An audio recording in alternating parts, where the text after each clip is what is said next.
那我们说商品，商品呢，我们主要讨论的其实就3个东西，一个是黄金，一个白银，一个原油嘛。黄金最主要的2个东西，一个是抗通胀，一个是抗国际货币的信用。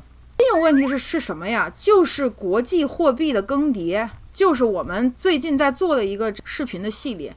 这个国际货币啊，在它刚刚成为国际货币，就是它这个国家综合实力在往上走的时候，黄金这个方面的作用就不是那么大。这个国际货币的信用它不是一成不变的，它不是一个这样的一个过程，它是上下波动的。当时这个美元是跟黄金挂钩的，最后布林顿森林体系结束了它跟黄金挂钩，那其实就是一个美元信用危机。货币跟市场是一样的，它是上上下下的。这个信用危机它怎么解决的呀？它用石油美元解决的，跟石油挂钩。所以在这个整个这个过程当中，它的信用波动的过程当中，黄金就会凸显它对抗国际货币信用的一个功能。除非你不用国际货币，你就用黄金白银本身。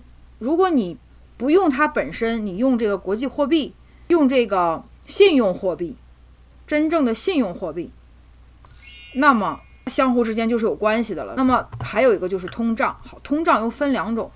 通胀一个是商品，就是物品嘛，一个是服务嘛。服务就是啥？服务就是你出去吃饭，那些服务员人工嘛，最后人工的费用又会转嫁到商品上，因为工人的工资增加了，它最后又会转嫁到商品上，它是一个螺旋的。所以黄金的本质其实就这几个东西。我们可以看到哈，如果我们不看信用，因为信用难分析在哪儿？信用它没有一个数据告诉你，今天美元信用是1，明天美元信用是2，它不像美股，它有一个价格标在那儿。信用这个东西是虚无缥缈的，它就是个感觉，或者发生了什么事儿。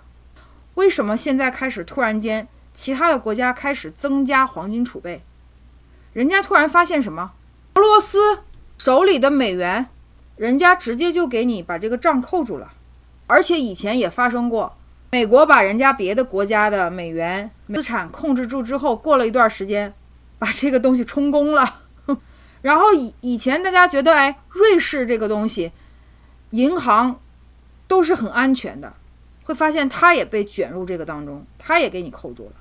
只要你不是去中心化的。什么叫去中心化？黄金白银不用你任何政府来给我信用，我不用任何中心人物或者中心国家，我本身我就是有价值的，这种才叫去中心化的东西，就黄金白银。当你发生了这个事情以后，你把俄罗斯人家的东西全部扣住以后，人家会发现什么？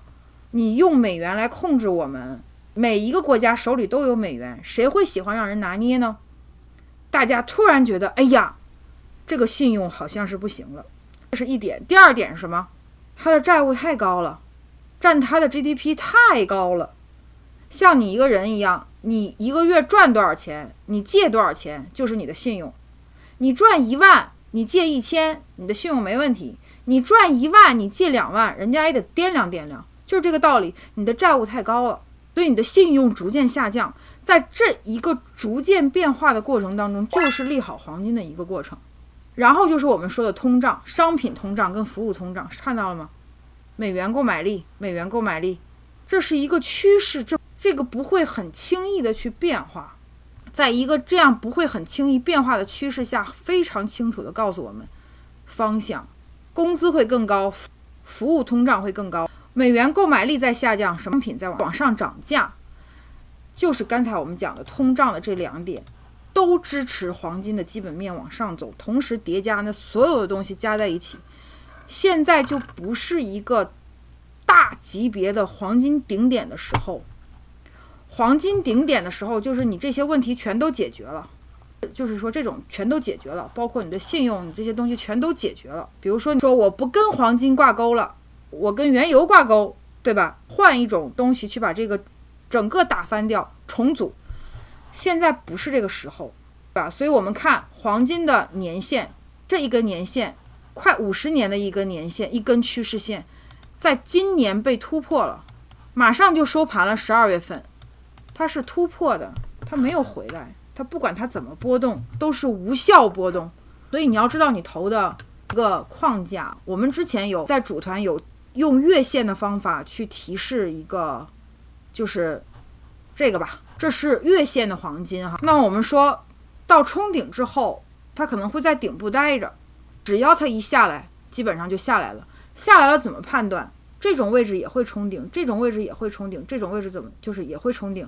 我们就用技术的方法去判断了。现在目前看还没有啊，我们放大这里用周线去看，就这一根线没有破，黄金就不用害怕，它是短期冲顶了，会调整几个月，但是只要它不跌破这一条线，就是无效波动，就不用怕。所以你就是看更大的图的时候，你就不怕了。然后我们从各个方面，从基本面也好，从逻辑也好，从技术面也好，从周期上也好，我觉得黄金这个事情就不用去害怕，对吗？更多投资策略分享，请关注微信公众号“微微庄主第一策略圈”。